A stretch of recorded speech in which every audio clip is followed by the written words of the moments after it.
Hello hello hello, कैसे हैं आप सभी लोग? बढ़िया। चल, हम लोग जो है लास्ट लेक्चर में हम लोगों ने क्या चीजें पढ़ी थी? हम लोगों ने हमारे थायराइड ग्लैंड के बारे में क्या किया था? स्टडी किया था, है ना? और थायराइड ग्लैंड के बारे में हम लोगों ने कुछ चीजें डिस्कस की थी कि भाई ये कौन सा हार्मोन सिक्रीट करता है, क्या इसका फंक्शन होता है, कहाँ ये लोकेटेड होता है ना? और हमने बताया था कि दूसरे लेक्चर में यानी दूसरे पार्ट में जो हम लोग आज पढ़ने वाले हैं, इसमें हम लोग कुछ इफेक्ट्स के बारे में बात करेंगे कि थायराइड हार्मोन के क्या इफेक्ट्स होते हैं, और इसके बाद हम लोग सीधा कुछ डिसऑर्डर्स के बारे में डिस्कस करेंगे, है ना?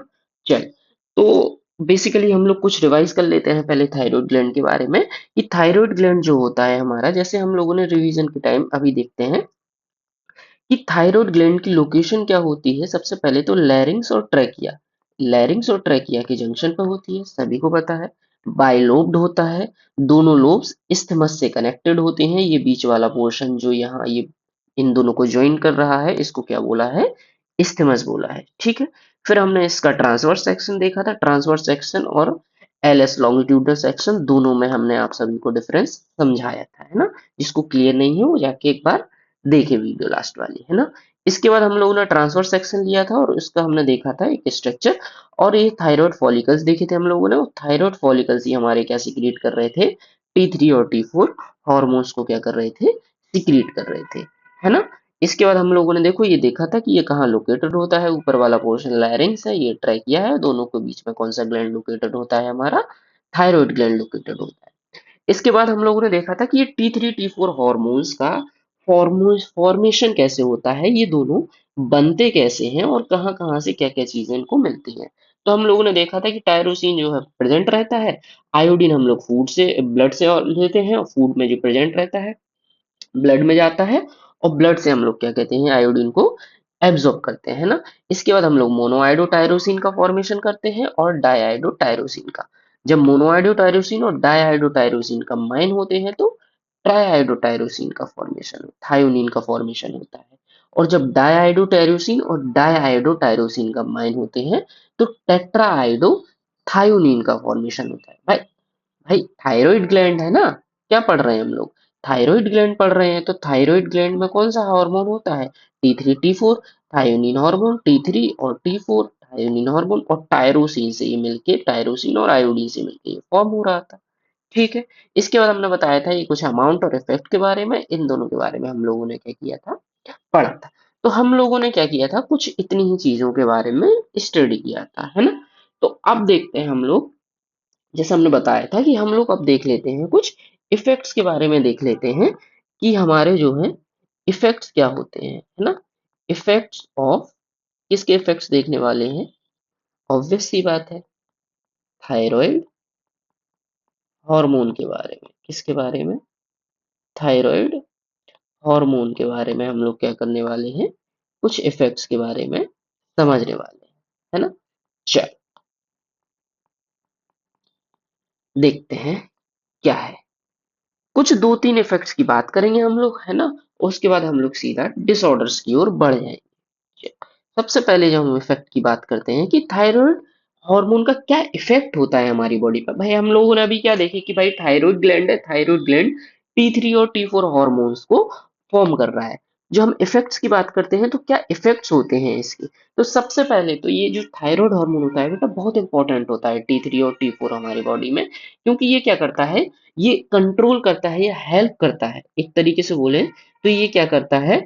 हेल्प करता है हमारी। किस तरीके से हेल्प करता है? ये जो है हेल्प करता है, हेल्प्स इन कार्बोहाइड्रेट,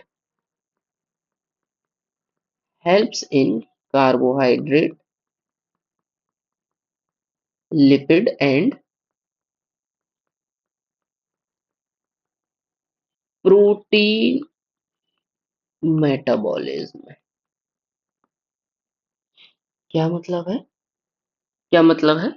भाई, हमारी बॉडी में हमारी बॉडी में कार्बोहाइड्रेट की भी रिक्वायरमेंट होती है, हमारी बॉडी में लिपिड्स भी प्रेजेंट रहते हैं, हमारी बॉडी में प्रोटीन्स की भी बहुत ज्यादा रिक्वायरमेंट होती है। तीनों चीजों की हमारी बॉडी में रिक्वायरमेंट होती है।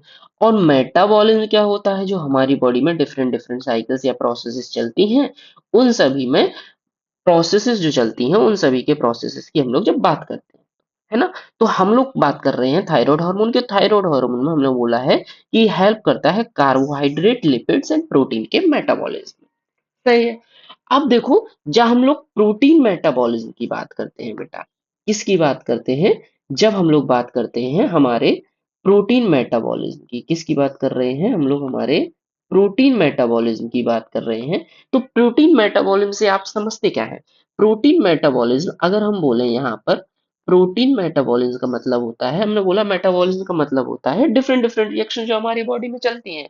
तो प्रोटीन मेटाबॉलिज्म का मतलब, अगर प्रोटीन सिंथेसिस की बात करें, इसकी बात करें, प्रोटीन सिंथेसिस की बात करें अगर हम लोग, तो जो सिंथेसिस होता है प्रोटीन का, उसमें क्या रोल होता है या किस तरीके से ये हेल्प करता है? आप सभी को पता होगा कि कैटाबॉलिज्म और एनाबॉलिज्म क्या होता है ना। तो कैटाबॉलिज्म यानी ब्रेक डाउन करना किसी भी चीज को, एनाबॉलिज्म यानी मिल मिल के बनाना छोटे छोटे चीजों से, है ना। तो एनाबॉलिज्म की बात करते हैं हम लोग, किसकी बात करते हैं? यहाँ क्या होता है? एनाबॉलिज्म होता है भाई। किसी चीज का क्या हो रहा है यहाँ पर? किसी चीज का सिंथेसिस हो रहा है ना, किसी चीज को हम लोग बना रहे हैं, किसी चीज को तोड़ थोड़ी रहे हैं हम लोग। तो क्या होगा यहाँ? एनाबॉलिज्म होगा, ऑब्वियस सी बात है। जब सिंथेसिस करते हैं तो एनाबॉलिज्म होगा। चलिए, बढ़िया बात है।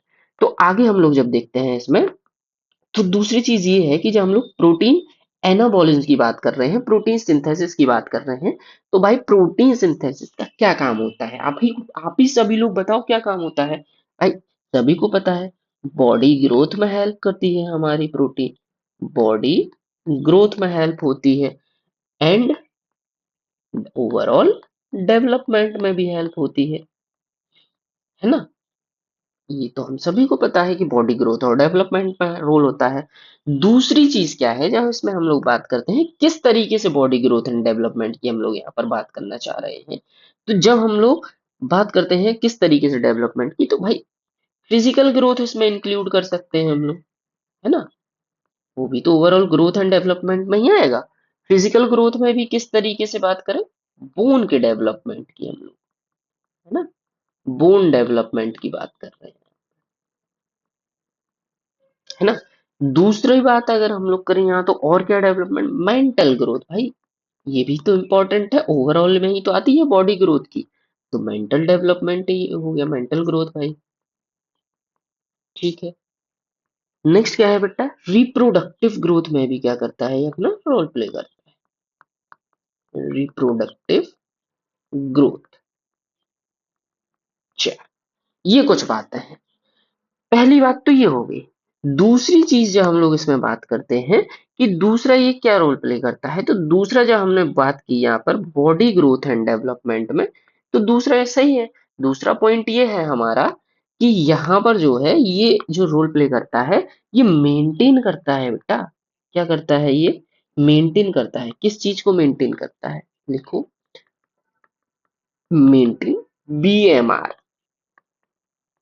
बीएमआर क्या होता है? बीएमआर होता है हमारा बेसल मेटाबॉलिक रेट होता है। क्या होता है? बेसल मेटाबॉलिक रेट हमारा बीएमआर होता है। बेसल मेटाबॉलिक, बेसिक मेटाबॉलिक की बात कर रहे हैं। क्या मतलब है इसका? जनरली सुनते रहते होंगे हम लोग, है ना, बेसल मेटाबॉलिक रेट। बेसल होता क्या है? होता ये है कि जब बेसल मेटाबॉलिक की बात करते हैं, तो हम लोग उस कंडीशन की बात करते हैं जहां पर कैलोरी कंजप्शन एट रेस्ट की जब हम लोग बात करते हैं, कब की बात करते हैं? एट रेस्ट की। यानी रेस्ट में हमारी बॉडी कितनी कैलोरीज कंज्यूम कर रही है, कितना ऑक्सीजन इनटेक हो रहा है, कितनी आरबीसी का फॉर्मेशन हो रहा है, कितना कार्डियक आउटपुट प्रोड्यूस हो रहा है, इन सभी की बातें, यानी ये सारी चीजें, प्रोसेस जो हो रहा है हमारी बॉडी में, ये क्या होता है? एक रेस्ट कंडीशन में प्रोसेस हो रहा है, ये चीजें फॉर्म हो रही हैं, ये चीजें मेंटेन हो रही हैं। ये सारी चीजें, यानी ये बेसल मेटाबॉलिक रेट यानी बीएमआर को भी मेंटेन करने का काम कौन कर देता है? हमारा T3 और T4 हार्मोन कर देता है। सही है, सही है। चल, तो ये दो बातें हम लोगों ने अभी करी हैं कि भाई इफेक्ट ऑफ थायराइड हार्मोन का क्या क्या इफेक्ट है हमारी बॉडी पे। क्लियर है ये बात सभी को? सभी को क्लियर है इतनी बात? चल, तो ये दो पॉइंट्स हमारे बढ़िया, सभी को समझ आ गए। आगे बढ़ते हैं।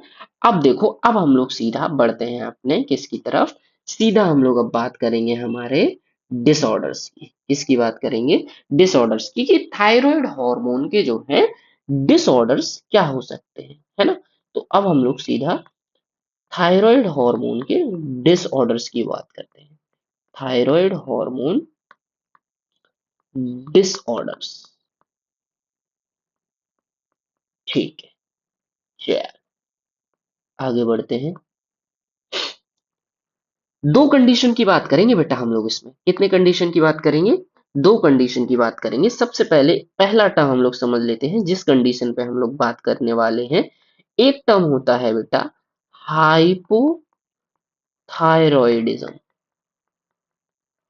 क्या होता है? हाइपोथायरॉयडिज्म।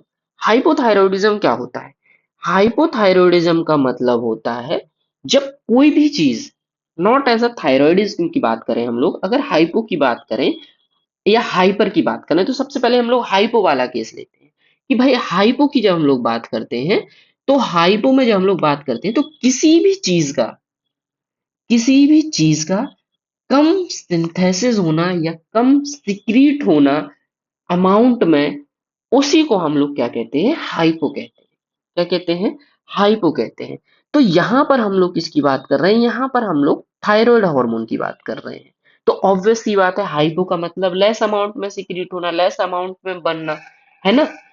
एंड उसकी रिक्वायरमेंट क्या हो जाती है? ज्यादा होती है कहीं जगह। तो अब देखो हाइपोथायरॉयडिज्म क्या होता है। तो यहाँ थायराइड के रिस्पॉन्स में बात कर रहे हो। थायराइड का काम क्या होता है? T3 और T4 हार्मोन्स को सिक्रीट करना। और हम लोग कर रहे हैं बात हाइपोथायरॉयडिज्म की, तो T3 एंड T4 हार्मोन्स का, T3 और T4 हार्मोन्स का सिक्रीट होना। T3 T4 hormone secreted in very less amount,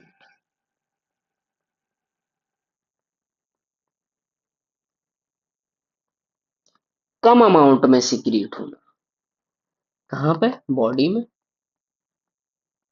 जबकि रिक्वायरमेंट क्या होती है हमारी बॉडी में? ज्यादा होती है। And requirement is high. And requirement is high. तो रिक्वायरमेंट तो ज्यादा है हमारी बॉडी में, लेकिन दिक्कत ये है कि ये सिक्रीट ही बहुत ज्यादा लेस अमाउंट में हो रहा है हमारी बॉडी में। सिक्रीट ही कम अमाउंट में हो रहा है। इस कंडीशन को हम लोग क्या कहते हैं? हाइपोथायरॉयडिज्म कह देते हैं। क्या कह देते हैं? हाइपोथायरॉयडिज्म। सही है। चल, अब हाइपोथायरॉयडिज्म से रिलेटेड हम लोग कुछ डिसऑर्डर्स की बात करते हैं। और हाइपोथायरॉयडिज्म से रिलेटेड जब हम लोग डिसऑर्डर की बात करते हैं, तो पहला डिसऑर्डर जो आ जाता है हमारा, वो डिसऑर्डर हो जाता है क्रेटिनिज्म। क्रेटिनिज्म, ठीक। ये क्या है? क्रेटिनिज्म क्या होता है? क्रेटिनिज्म की जब बेटा हम लोग बात करते हैं, तो क्रेटिनिज्म एक डिसऑर्डर होता है, हाइपोथायरॉयडिज्म की वजह से होता है। और ये डिसऑर्डर जो होता है, ये डिसऑर्डर बेसिकली किस कंडीशन में होता है? किसको होता है? ये चिल्ड्रंस को होता है। किसको होता है? ये चिल्ड्रन को होता है। किसको होता है? बच्चों में हो जाती है बीमारी, है ना। तो होता क्या है इस बीमारी में, हम लोग इस पे जब बात करते हैं, तो इस बीमारी में बेटा, इस बीमारी में जो होता है, T3 और T4 का अमाउंट जितना भी बच्चे को रिक्वायर्ड होता है, चाइल्ड को रिक्वायर्ड होता है, वो उसको नहीं मिल पाता है। कंडीशन क्या आ जाती है? कंडीशन आ जाती है कि उसको क्रिटिनिज्म डिसीज हो जाती है, क्रिटिनिज्म डिसऑर्डर हो जाता है। होता क्या है इस डिसीज में, उसकी हम लोग बात करते हैं। सबसे पहले हम लोग बात करते हैं कि हाइपोथायरॉयडिज्म या फिर क्रिटिनिज्म में क्या होता है। तो सबसे पहले जब लिखते हैं, तो हाइपोथायरॉयडिज्म में, हाइपोथायरॉयडिज्म ये कंडीशन है, सभी को पता है। कब होती है? इंपॉर्टेंट बात ये है, ये बेटा ड्यूरिंग प्रेगनेंसी होती है। प्रेगनेंसी? सर यहाँ तो बच्चों की बात कर रहे थे। हाँ, दैट इज, लिखो इसको आगे, दैट इज डेवलपिंग फीटस में, डेवलपिंग फीटस में होती है। और क्यों होती है? क्योंकि ये फीटस जो है, इसको नहीं मिलता है एनफ अमाउंट में, गेटिंग इनफ अमाउंट में T3 और T4 हार्मोन नहीं मिल पा रहा है, तो क्या हो जाता है, क्रिटिज्म डिसीज हो जाती है। इसका रिजल्ट देखने को मिलता है चिल्ड्रंस में कि चाइल्ड जब बर्थ टेक प्लेस कर देता है, इन्फेंट कंडीशन में होता है, तो इसके डिसऑर्डर्स, इसके सिम्टम्स, इसकी चीजें हमको देखने को मिल जाती है। तो ये कब होता है, चाइल्ड आफ्टर बर्थ। कब होता है, चाइल्ड आफ्टर बर्थ डेवलप करता है, क्या करता है, डेवलप करता है हाइपोथायरॉयडिज्म आफ्टर बर्थ, है ना। यानी आफ्टर बर्थ का मतलब क्या होता है, इन्फेंट कंडीशन की बात कर रहे हैं हम लोग। किस कंडीशन की बात कर रहे हैं, इन्फेंट कंडीशन की बात कर रहे हैं। क्लियर है। सिम्टम्स की बात करते हैं, या क्या क्या चीजें इसमें हो जाती हैं इसकी बात करते हैं। सबसे पहले क्या क्या हो जाती है कि बच्चे की हाइट क्या रह जाती है, छोटी रह जाती है। क्या रह जाती है, बच्चे की हाइट छोटी रह जाती है। तो क्या बोल देते हैं, स्टंटेड ग्रोथ, छोटी हाइट रह जाती है। ठीक है। दूसरी चीज, मेंटल रिटार्डनेस हो जाती है बच्चे में। क्या हो जाती है, मेंटल रिटार्डेशन हो जाता है बच्चे में। ठीक है। अब देखो, हाइट छोटी हो गई, मेंटल रिटार्डनेस हो गया, तो मेंटल रिटार्डनेस से आप समझ जाओ कि आईक्यू भी इसका क्या हो जाएगा, लो आईक्यू हो जाएगा। अब आईक्यू लो हो जाएगा तो क्या हो जाएगा, सारी चीजें गड़बड़ होने लगेंगी बॉडी में, है ना। तो कहीं ना कहीं ये किस पे अफेक्ट करेगा, हमारे बीएमआर को भी खराब करेगा, लो बीएमआर, है ना। तो ये कुछ सिम्टम्स हैं जो यहाँ पर इस डिसीज के द्वारा, इस डिसीज के दौरान ये सारी चीजें कॉज कर जाती हैं, है ना। तो ये क्या हो गया हमारा, क्रिएटिनिज्म। क्या हो गया हमारा, क्रिएटिनिज्म। अब क्रिएटिनिज्म की जब हम लोग बात करते हैं बेटा, तो क्रिएटिनिज्म में हम आपको एक चीज दिखाते हैं कि क्रिएटिनिज्म की कौन सी कंडीशन बनती है। ये देखो आप, जब हम लोग क्रिएटिनिज्म की बात करते हैं तो ये देखो, शॉर्ट हाइट है, शॉर्ट हाइट है ना, स्टंटेड ग्रोथ है, छोटी हाइट हो गई। अब इसका क्या होगा, मेंटल रिटार्डनेस लो हो जाएगी, इसका आईक्यू भी क्या हो जाएगा, लो हो जाएगा, इसका बीएमआर भी बेकार रहेगा, बीएमआर में भी दिक्कत रहेगी। ये सारी चीजें क्या करेंगी, इसको कहीं ना कहीं दिक्कत क्रिएट करेंगे, है ना। तो ये क्या हो गया, क्रिटिनिज्म की बात कर रहे हैं, जो किस में हो जाती है, चिल्ड्रंस में हो जाती है, चिल्ड्रंस में कॉज कर जाती है। क्लियर है इतनी बात सभी को, ये बातें सभी को समझ आ गई, है ना। चलो अब हम लोग इसमें आगे चर्चा करते हैं इस पर। ठीक है, देखते हैं क्या है आगे। आगे जब बेटा हम लोग इस पे बात करते हैं, तो दूसरी चीज ये है कि ये तो हमारा क्रिटिनिज्म वाला पोर्शन खत्म हो गया है ना। अब जब हम लोग आगे बढ़ते हैं तो दूसरी डिसीज की तरफ बढ़ते हैं, और दूसरी डिसीज क्या है, दूसरा सिम्टम क्या है हमारा, मिक्सोडेमा है। क्या है दूसरा सिम्टम हमारा, मिक्सोडेमा है। और मिक्सोडेमा की हम लोग जब बात करते हैं तो लिख लेते हैं कि मिक्सोडेमा में क्या होता है। तो दूसरा क्या है, मिक्सोडेमा। एक काम करते हैं हम लोग इसको पिंक कलर से ही लिखते हैं, है ना, तो सही रहेगा, आप समझने में इजी होगा आपको कि भाई कौन कौन सी डिसीज की हम लोगों ने बात की। तो दूसरा क्या है हमारा, मिक्सोडेमा। ठीक है। मिक्सोडेमा को बेटा एक और नाम दे देते हैं हम लोग, गर्ल्स डिसीज। क्या नाम दे देते हैं, गर्ल्स डिसीज नाम दे देते हैं, गर्ल्स नहीं, गर्ल्स, गर्ल्स डिसीज, है ना, जो गले में हो जाता है ना, ऐसे गर्ल्स बोल देते हैं हम उनको गले में, है ना। लेकिन अभी हम लोग उस पर चर्चा कर रहे हैं, इसके सिम्टम्स की बात कर लेते हैं कि भाई इसमें सिम्टम्स क्या क्या हैं, क्या क्या चीजें हो जाती हैं, इन पे हम लोग डिस्कस करते हैं, है ना। सबसे पहले इसका पॉइंट जो हम लोग नोट डाउन करेंगे वो ये है कि इसमें टिश्यू जो होता है, बॉडी टिश्यू होता है, वो क्या होता है, एक्सेस में डिपॉजिट हो जाता है। क्या हो जाता है, एक्सेस में डिपोजिशन हो जाता है। तो क्या लिख सकते हैं, एक्सेस में डिपोजिशन का मतलब क्या होता है कि भाई डिपोजिशन जो होता है, लिखो इसको, deposition of excess tissue fluid, है ना, या फिर एक्सेस में tissue in facial tissues leading to puffy face. यानी फेस में सूजन टाइप आने लगती है, ऐसा लगता है फेस सूज गया हुआ है ना, तो पफी टाइप का फेस हो जाता है। कैसा फेस हो जाता है, पफी टाइप का सूजा हुआ फूला हुआ फेस हो जाता है। इससे क्या होता है, इससे बहुत सारी प्रॉब्लम हो जाती हैं। इसकी जब प्रॉब्लम्स की हम लोग बात करते हैं तो सबसे पहले देखो क्या हो जाएगा। एक तो हो जाता है रिप्रोडक्टिव फेलियर,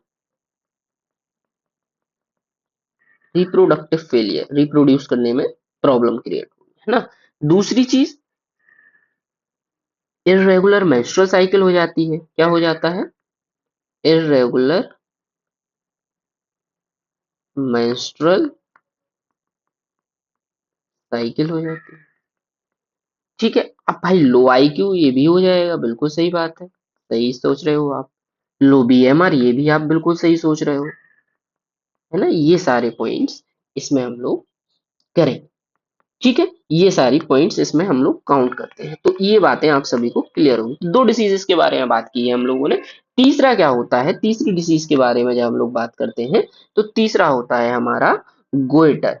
कौन सा होता है? गोइटर। अरे सर, इसके बारे में तो आप सभी बचपन से जानते हो, है ना।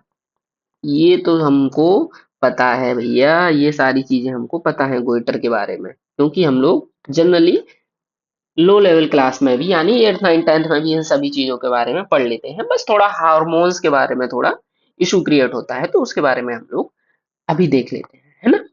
तो हम लोग किसके बारे में बात कर रहे थे? गोइटर के बारे में। गोइटर के बारे में आप सभी को पता होगा कि गोइटर में क्या हो जाता है। गोइटर में क्या हो जाता है? एनलार्ज हो जाता है हमारा थायराइड ग्लैंड। क्या हो जाता है? थायराइड ग्लैंड क्या होता है? एनलार्ज हो जाता है। थायराइड ग्लैंड क्या हो जाता है हमारा?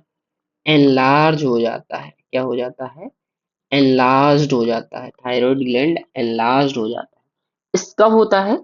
जब T3 और T4 जब स्पेसिफिक या फिर जितनी अमाउंट में रिक्वायर्ड होते हैं उतने नहीं होते हैं, और उसकी वजह से क्या हो जाती है? आयोडीन की डेफिशिएंसी हो जाती है। Deficiency of deficiency of iodine. T3 T4 की बात कर रहे हैं हम लोग, आप आयोडीन अरे देखो ना इधर, ये देखो आयोडीन की बात हम लोगों ने की है ना यहाँ पर। आयोडीन, है ना, आयोडीन रिक्वायर्ड होता है भाई। आयोडीन I2 कहाँ से? ब्लड से मिलता है। कहाँ से मिलता है? ब्लड से। और जब आयोडीन की कमी हो जाएगी तो T3 T4 कैसे फॉर्मेशन होंगे? तो ये आयोडीन है, देखो ये बल्जिंग हो गई है यहाँ पर नेक में। ये क्या हो गया है? गोइटर। क्या हो गया है ये? गोइटर। ये हो गया है हमारा हाइपोथायरॉयडिज्म के डिसऑर्डर। ये हो गए हमारे तीनों डिसऑर्डर, क्रिटिज्म, मिक्सोडेमा और गोइटर। ये तीनों डिसऑर्डर्स क्लियर होंगे आप सभी को, है ना। क्लियर है। चल, दूसरी चीज क्या है? अब हम लोग बात कर रहे हैं किस पर? अब हम लोग बात करते हैं अपने हाइपरथायरॉयडिज्म पर। किस पे बात कर रहे हैं?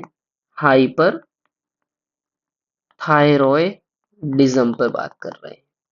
हाइपरथायरॉयडिज्म का मतलब होता है कि भाई ज्यादा अमाउंट में क्या होगा?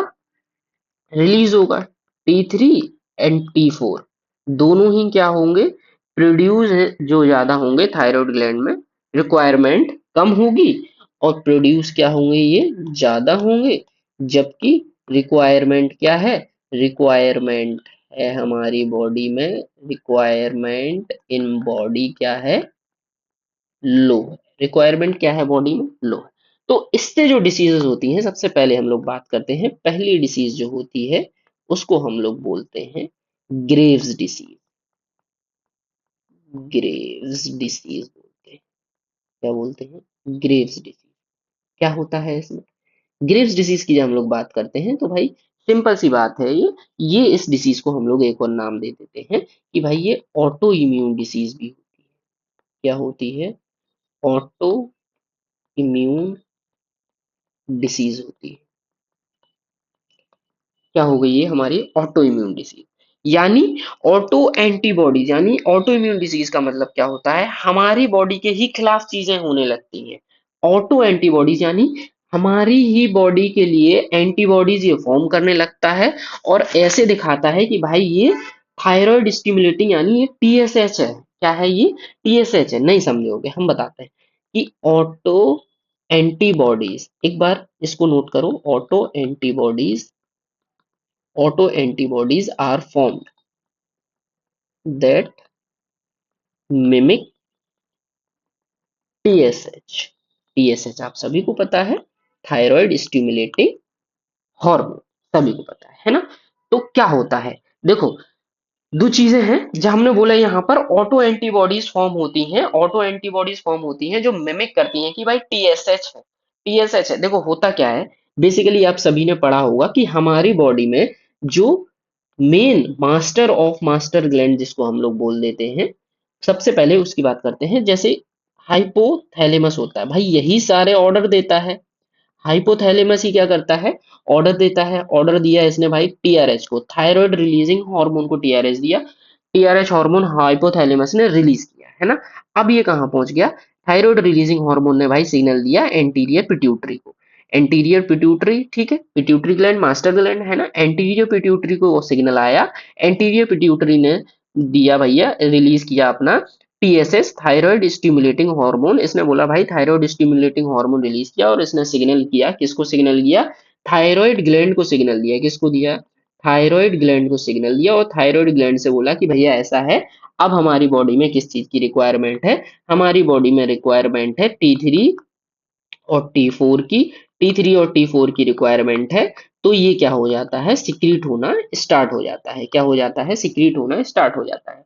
जबकि ध्यान रहे, हमको रिक्वायरमेंट क्या है यहाँ पर, यहाँ पर रिक्वायरमेंट क्या है थायराइड हार्मोन की, कम रिक्वायरमेंट है। क्या रिक्वायरमेंट है, कम रिक्वायरमेंट है। क्या हमको ज्यादा रिक्वायरमेंट है, क्या हमको ज्यादा रिक्वायरमेंट है, नहीं, ज्यादा रिक्वायरमेंट नहीं है। तो हाइपोथैलेमस क्या करते हैं, ये ऑटो एंटीबॉडीज बनाते हैं ग्रीव डिसीज में।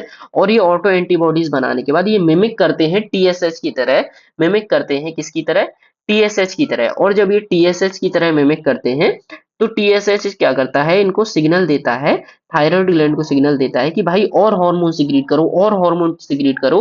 और ये T3 T4 हार्मोन्स का क्या करता है, सिक्रीशन इंक्रीज होने लगता है। और जैसे ही सिक्रीशन इंक्रीज करता है, तो क्या होता है, हमको हाइपर हमको हाइपर थायरॉयडिज्म हो जाती है। और जब हाइपर थायरॉयडिज्म हो जाती है, तो सबसे पहली डिसीज हमको जो होती है वो कौन सी डिसीज होती है, हमारी ग्रेव्स डिसीज होती है। कौन सी डिसीज होती है, ग्रेव्स डिसीज होती है।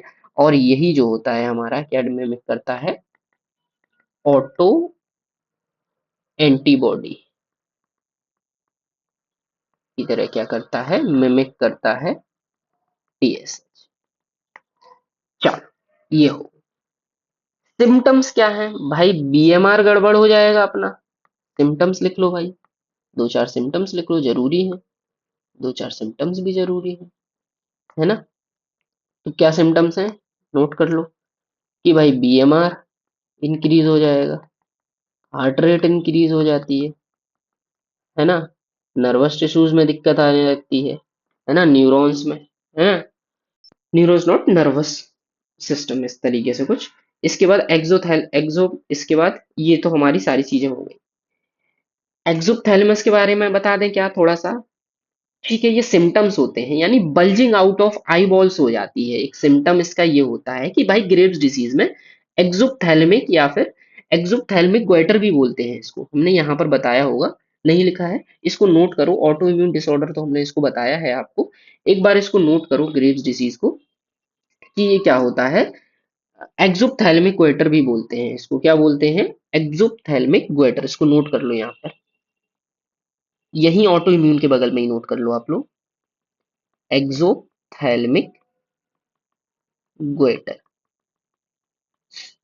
है ना। तो ये सारी चीजें हैं, ठीक है। अब एक्सोथैल्मिक गोइटर होता क्या है भाई, एक्सोथैल्मिक गोइटर क्या होता है भाई, आई वॉल जो है बाहर की तरफ झांकने लगती है। आई वॉल क्या होने लगती है, बाहर की तरफ झांकने लगती है। चल, हम लोग बेटा दूसरी डिसीज की बात करने वाले हैं। किसकी बात करने वाले थे हम लोग, दूसरी डिसीज की बात कर रहे हैं। और दूसरी डिसीज की जब हम लोग बात कर रहे हैं, तो यहाँ पर दूसरी डिसीज हम लोग क्या होती है, एक बहुत इंपॉर्टेंट जो होता है, एक थायराइड कैंसर नाम की डिसीज हो जाती है। इसमें क्या हो जाता है, सिंपल सी बात है, यहाँ हम लोग याद रखेंगे, यहाँ हम लोग याद रखेंगे कि जब थायराइड कैंसर की बात करते हैं, तो इसमें अनकंट्रोल सेल डिवीजन हो जाता है। क्या हो जाता है, अनकंट्रोल्ड डिवीजन ऑफ सेल्स होता है, ठीक है। किस वजह से होता है, अनकंट्रोल्ड डिवीजन ऑफ सेल की वजह से ये थायराइड कैंसर हो जाता है। होता क्या है, मास ऑफ सेल फॉर्म हो जाता है, जिसके लार्ज अमाउंट में T3 और T4 सीक्रेट होने लगता है। मास ऑफ सेल्स फॉर्म होता है, क्या है? देयर इज, लिखो इसमें, there is formation of mass of cells which produces, which produce या फिर बोले which produce large amount of T3 and T4, और जिसकी वजह से क्या हो जाता है, ये थायराइड कैंसर हो जाता है। क्या हो जाता है? थायराइड कैंसर हो जाता है। इसके बारे में फिर बहुत सारी चीजें हैं समझने के लिए, फीडबैक मैकेनिज्म होती है, ये चीज होती है, वो चीज होती है, वो सारी चीजें होती है ना। तो ये सारे कुछ डिसऑर्डर्स हैं जो हम सभी लोगों ने पढ़े हैं। आई होप आप सभी को ये सारे डिसऑर्डर्स क्लियर होंगे, थायराइड हार्मोन डिसऑर्डर्स, है ना। इन सभी को एक बार जरूर रिवाइज कर लेना, एग्जाम्स के लिए इंपॉर्टेंट है, आपके नीट के लिए इंपॉर्टेंट है, आपके बोर्ड्स के लिए इंपॉर्टेंट है, सारी चीजें इंपॉर्टेंट है, आपके स्कूल एग्जाम्स के लिए इंपॉर्टेंट है। क्लियर है? सभी लोग ध्यान रखेंगे। चल, बाकी सारी चीजें सभी को क्लियर हो गई होंगी। कहीं कोई दिक्कत हो तो प्लीज आप लोग पूछ सकते हैं, कमेंट सेक्शन ओपन है आप सभी लोगों के लिए, है ना। बाकी थैंक यू वेरी मच आप सभी लोगों का।